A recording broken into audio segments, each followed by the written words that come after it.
Hi guys. Today's talk, in love is love reflected. What does that really truly mean?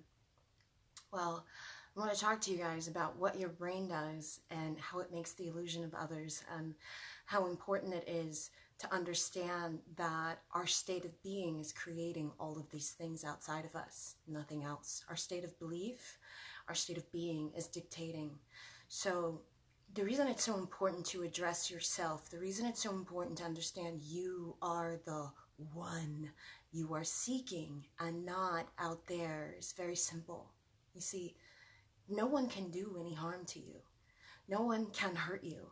No one can do any of these things to you. No one will ever hurt you except yourself. You see, if you haven't figured out that your story is the only thing animating the characters that you see outside, and your state of being is what's making everything real outside of you, then isn't that why we're suffering? Yeah? Okay. So in love is love reflected. What that means is you have to become aware of your state of mind. You have to become aware of what you think is, hi Barb, how are you? Hi Kajal. You have to become aware, you guys. You have to become aware that you're in a relationship with yourself and yourself alone. So what happens is everything is created in the back of your skull through your state of being. Your heart and your mind connect as one, and then that makes the illusion that you're seeing. You could say that your emotional body is what creates what is the filter or the lens from which you see everything you think you are seeing. Yes? Okay? That's what you're seeing through. All right? Your emotional state determines the preset of circumstances that you're about to go through. Right? That has nothing to do with the people outside of you, because you're animating them. And I mean this sincerely when I say this. There is an aspect of you, an invisible nature of you, one that is not inside your body, one that is not anywhere in anything other than inside everything that ever existed ever. That's what you're seeing. And that's it. That's what we're seeing. That's what we're seeing. So, your state of mind is determining everything. Now, let me explain what happens and what makes some of these things look so real, because many of you get stuck on that trajectory, right? Suffering is real, and you look at people and you say, but this is what's happening, this is what is, right? Okay, it may be what's happening, but it's only determined by, you guessed it, yours truly, you and you alone, okay? In order to be chosen, right? In order to experience the love of your life, you have to be that. You're not trying to change outer circumstances. You're not trying to change someone. You're definitely not trying to fit a square peg into a round hole. It just doesn't work. How would you feel if someone wanted to change you? Would you feel that that was fair? If someone wants to change your way of being rather than trying to understand who they are, would you appreciate that? You don't. Do you see where the cognitive dissonance falls into place? Because if your story is animating what you think you are seeing, okay, and you are not being kind to yourself inside, and you are narrating a story that's going to hurt you, right, then the illusion outside must appear as what you're saying inside. So then all the people, places, and things align in order for you to have this experience. Now, are you truly hurt? Not really. In truth, the only thing that happened was a bunch of little light particles got together and made themselves into a new pattern so that you could see what you believe to be real. Okay? But in essence, when it comes to self-love, there's a few things that should be of utmost importance. And that is, one, we're not trying to change outside of us. No, we're trying to get to the root of why outside of us is behaving the way that it is. So it becomes a matter of, can I become aware of how I am being? Because this is what's animating the people outside of me, right? This is what's creating that. okay? And it's not until we become aware of this, because that was the question that was asked of me earlier. How do you recognize yourself in another human being? Well, it's very simple. Your state of being is animating everything. So your experiences were states of being that have been rearranged into a pattern in order for you to recognize yourself. Typically, it looks as if we're falling in love with another human being, but really we're falling in love with the reflection of ourselves. However he or she may appear doesn't matter, because it's not about the body. It's about making peace with the mirror as it reflects you as you are, and then working on yourself, not them. It's not about them. It's about you. See, if you are not the first person when things come undone, and you don't take time to replenish and love on you some and get peaceful and be in a good place, right? You're not replenishing you, then is it any wonder that the outer illusion then appears to take you for granted? Is it any wonder? Your love is as love is reflected. So if you are taking yourself for granted, then won't the illusion appear as if that's what they're doing to you? It will appear that way. I'm not saying that's what's happening. I'm saying this is what your state is making it appear as, so that you can recognize what you are doing to yourself. That's what the interaction is for. It's a mirror so you can see yourself. And you will notice that the best mirrors don't put up a fight. They don't put up a fight because their job is to stand still so you can see your story on display. They won't argue, they won't fight, they won't do anything like that. That's not what it's about, right? They're just going to show you how you're behaving inside. That's it. So if you are at war with yourself, you will be at war with your lover.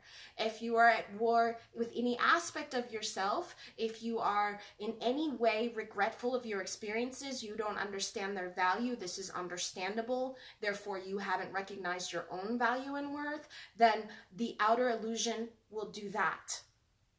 It's never a mystery as to who's the first cause of every effect in their life, if you can take an honest look at yourself, an honest look in the mirror and say, okay, if it is the same thing, no matter who I date, then it's my story that needs to be fixed. Not the people out there, because the people out there only reflected my story. You see? And so if you haven't taken a moment to stop and think, okay, if the story existed before my new lover, it existed before my new lover, okay? And now it appears that my new lover is behaving exactly as my old relationships, then that is not the lover that is the problem. You see, you must discover that you are the only constant. And so this is the purpose of entering relationship after relationship until you get it right. You're going to do that. It's very simple, right?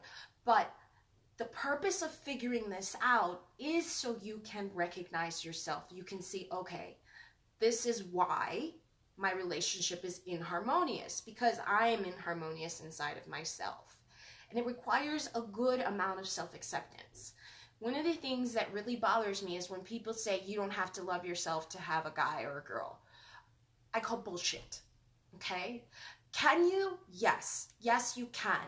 But are you going to have a harmonious relationship? No, you are not. Why? Because love reflects what you are. So if you are not at peace, your reflection won't be either. You see that, right? So this is the bottom line of the lesson, you guys. There is no one outside of you. We can get mad, we can get angry at what we think is outside, or we can appreciate the outside reflection for teaching us about ourselves and figuring out where we are shorting ourselves so that we can stop the behavior. Most recently, I've gotten a lot of requests for, how do I love myself? How do I do this? And the question somewhat baffles me because it's more about self-acceptance. It's more about not regretting your experiences. It's more about understanding that you matter too. In fact, you matter first. I don't know if you guys know this, but in a rescue situation, let's say I was a guide. I was a whitewater rafting guide, okay? Do you guys know the order in which I would save people? Have you considered what that order is? Okay, let me give it to you. You'd be surprised. All right, you ready? All right, so I'm a whitewater rafting guide. We went through some deep rapids, some troubled waters, okay, and someone has injured themselves. My first priority is to make sure I'm safe. I'm the rescuer, okay? So I have to make sure I'm safe because I have a responsibility to make sure there are no more victims if someone falls in the water, all right? My second responsibility is to make sure any other guides are safe because they can help me rescue anyone else that falls in. So they are priority number 2. Priority number 3 is still not the victim. Yeah, wow, okay? Priority number 3 is the people that are still on my raft that have not fallen into the water, okay? Because I don't want to make any more victims, so I've got to get them to safety. The very last person that gets fixed is the victim, okay? And lastly, after the victim is your equipment. Now, that's a very humbling thing to find out, okay? But that's how it works. That's the order of operations there, okay? Because the guide must be responsible for the whole brood and make sure that in trying to save one person, they don't risk their lives, because if anyone else falls in, no one's there to save them. It's the same thing in an airplane. What's the first thing you're told when you're traveling with others? Put your oxygen and mask on first, not on your baby. What good does it do your baby, right, that's sitting next to you if you pass out and they're alive? Does nothing, okay? And the reason I'm telling you this is you first. You first. You, the source of everything, because in love is love reflected, okay? So now, if you have beliefs that you are unworthy, if you have beliefs that people cheat, if you have beliefs that people take you for granted, if you have beliefs, all kinds of beliefs, even if they have been your past experience, okay? At that point, what you have done is put on the victim hat. You've justified your experiences and you're playing the victim, right? So what happens? The whole world shows up to make sure that you're a victim. You've requested that with your state of being. Listen again. In love is love reflected. So what does love do? It shows up exactly as you are so you can recognize where you are falling short, so you can correct the mirror within, so that you can experience a harmonious union. It is not something difficult to understand. It's not even something that should cause you to scratch your head too much, because the truth is, if you are non-dual, you understand that the one is expressing as the many. And if you understand that the one is expressing as the many, you don't condemn what you're seeing. You don't hurt the other human being. You certainly don't scream, yell, or treat them badly. Why? You're doing it to yourself, not to anyone else, okay? So in love is love reflected means you must become aware that you are the source and first cause of everything in your life. And that is the only way that you can have any kind of control over what's happening in your life.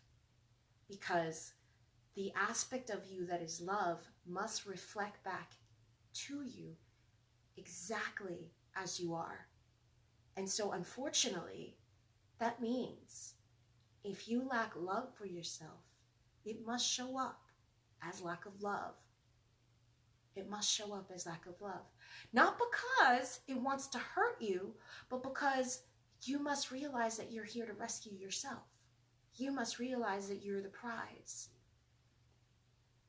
And so when trying to master a relationship, it's very difficult sometimes, because if you're one of those people that tend to lose yourself in an effort to keep them, then that should tell you why you can't keep them. Because your focus isn't on you, so their focus can't be on you. You are deciding. It's almost as if you were a light, you are dancing with your shadow the whole time. And your job is to recognize that shadow so that you can serve yourself and both of you can experience a harmonious union, right?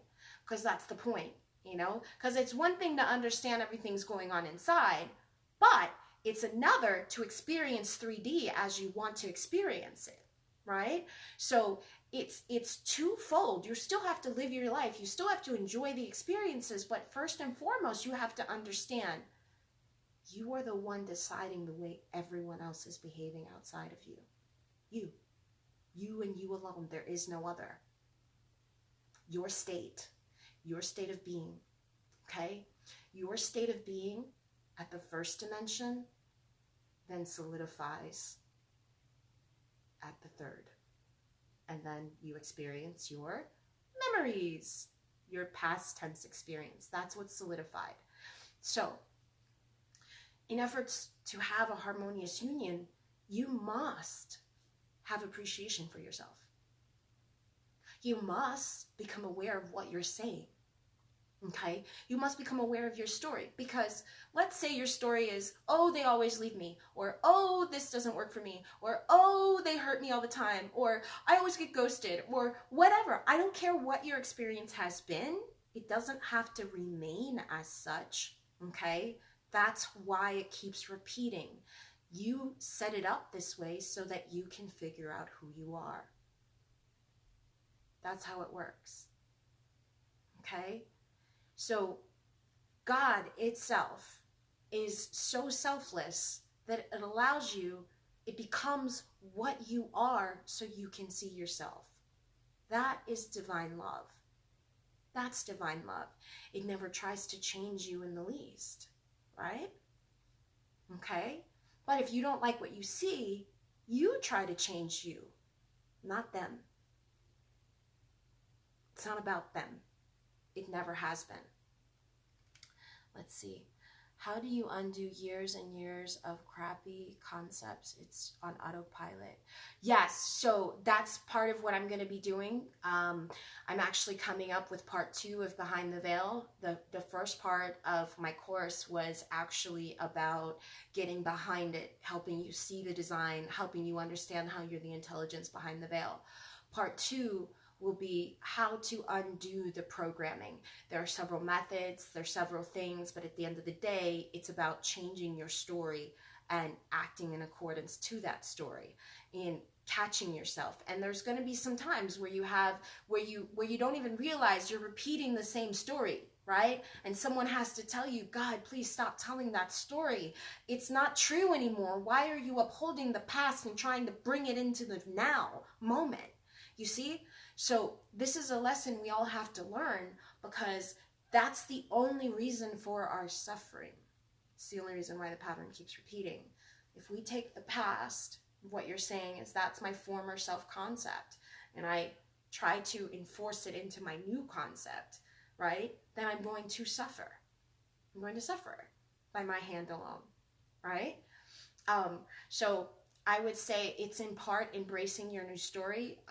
There are several ways. One of the ways that I do it, the easiest way for me to do it, is work with resistance. I literally put on weights on my little feet and and I go for a walk. And while I go for a walk, I have thought about my self-concept, and I'm thinking about my self-concept the whole time.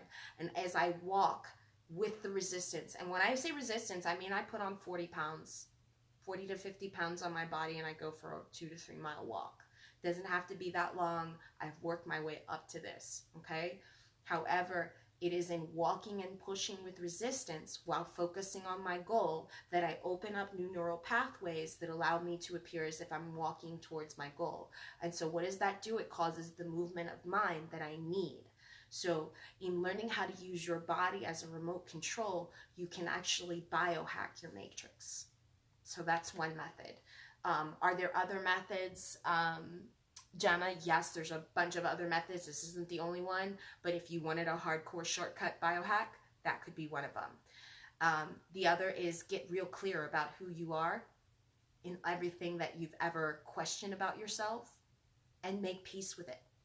Make peace with all of your experiences, because in truth, all of your experiences made you who you are. So there's no sense in regretting them, in not having and not appreciating their value, because what happens, remember, in love is love reflected. That's the theme of the day, right? So if you're not valuing your experiences, what's going to happen when you meet someone else and they reflect back how you don't value yourself? You see? And so what happens if you forget that's what's happening? What do? You get in an argument with your lover, right? It starts a World War II, World War III type of war type thing. And you go back and forth and you fight, right? This is unnecessary, because you're in a fight with yourself and no one else. And that's the things that you have to work on. So getting clear about what you want, getting clear about who you are, appreciating everything you are, working on these self-concepts. And if you don't know how to value yourself and how to create a self-concept or that kind of thing, I recommend Psycho-Cybernetics. It's a great book. It talks about self-concept and really getting into that. I recommend that as well. Okay? And so it gets easier, but the one thing I have to say is fear. Fear cannot exist in your relationship ever. It just cannot, because it's the one thing that destroys it. Okay? So let me explain why that is. All right, so your heart is a projector, okay? And it is projecting light, and you're like a magnetic frequency, a magnetic resonance, okay?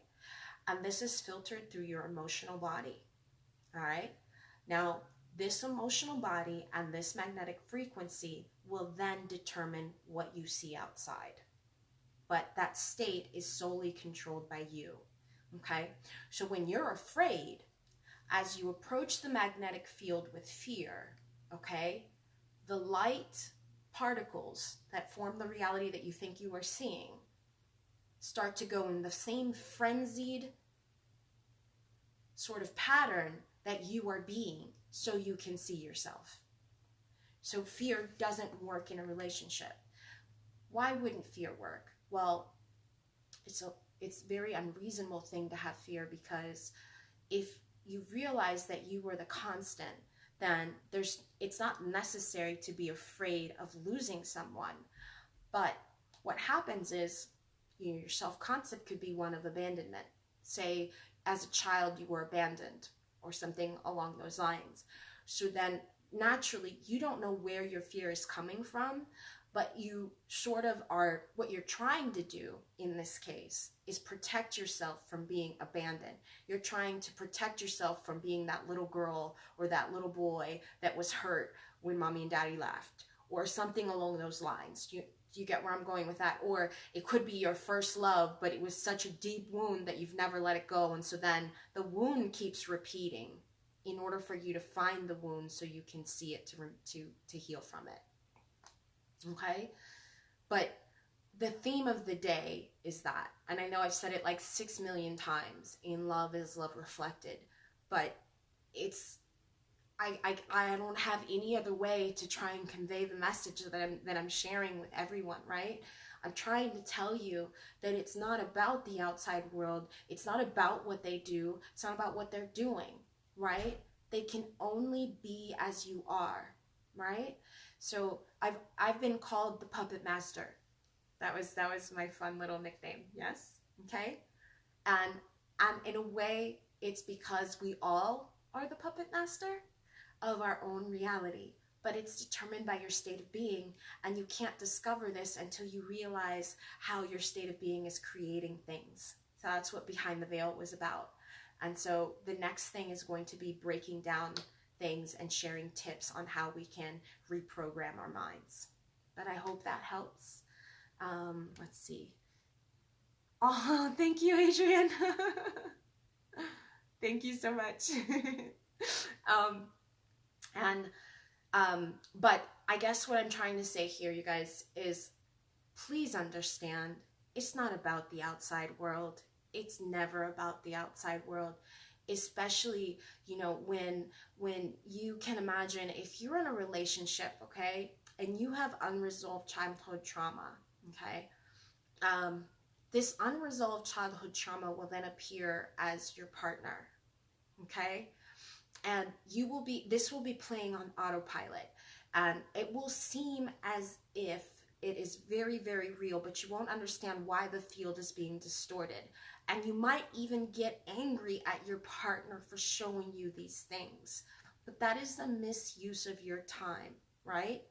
Because you are first cause of every effect. So in taking responsibility, there is no sense to blame another human being. None. They don't have anything to do with it. They can only be as you are. Your puppet. Yeah? Okay? Your shadow. And puppet may be like a little condescending. I don't mean for it to be like that, right? Your shadow. You're the light, the shadow. Must be as you are. You know? It's your look in the mirror. So think about these things, because that's the only way that love can actually be real and pure. Because it won't fight you. It won't argue with you. It won't try to possess you. It'll never try to hold on to you. It will never do any of those things. In fact, it wants your happiness and your joy, and it will gladly step out of the way if it means you would be happy without them. Yeah? That's what that's about. When you can love like that, when you can love with that kind of strength and not be afraid to lose someone, okay, what then happens is you've become the love that you need, and as such, you receive the love that you are being. You must receive the love that you are being, because your inner state is reflected. So, again, in love is love reflected. See? All right, so I hope that helps you guys. It is about self-loving mastery. Thank you, Michael. It's definitely about that, and it is a process, and it is about letting go of external blame.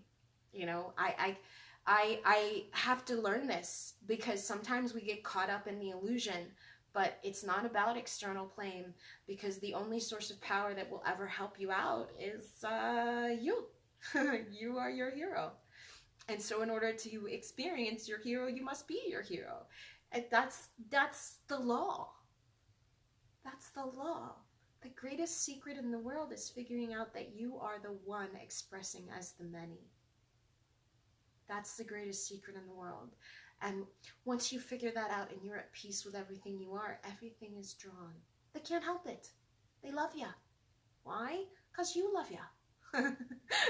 It's very simple. You know?